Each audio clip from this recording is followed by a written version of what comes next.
ကဲဒီကနေ့မှာတော့ X ကိုပုံမှန်တင်နေကြ Salesforce တုံးနဲ့ Star Format ကိုသုံးမပြုဘဲနဲ့ X တင်မှာကျွန်တော်ကိုယ်တိုင် level 2 ဒီ free course ဆင်းပြီးတော့တင်ခဲ့တဲ့နီလန်လေးကိုဒီဗီဒီယိုမှာပြောပြပေးပါမယ်ခင်ဗျ။တည်တဲ့သူတွေအတွက်ကတော့ကြော်သားပေးပြီးတော့မတည်သေးတဲ့ border တွေအတွက်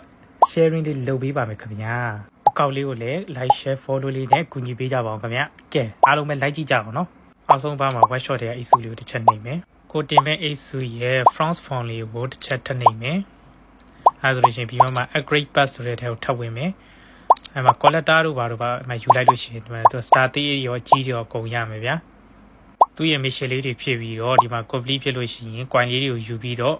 coin လေးတွေစုပါမယ်ဗျာ။ coin လေးတွေစုပြီးသွားလို့ရှိရင် update တင်မဲ့ coin လေးတွေကိုထပ်ရပါမယ်။အဲဆိုလို့ရှိရင်အဲ star ကွက်လေးရတာနဲ့ update တင်လို့ရပါပြီခင်ဗျာ။ကျွန်တော်ကတော့ level 2 ဒီ free ကုန်ဆင်းပြီးတော့တင်နိုင်ခဲ့ပြီခင်ဗျ။မတင်ရသေးတဲ့ border တွေတွားယူပြီးတော့တင်လိုက်တော့နော်။ကဲအားလုံးပဲအဆင်ပြေနိုင်ကြပါစေခင်ဗျာ။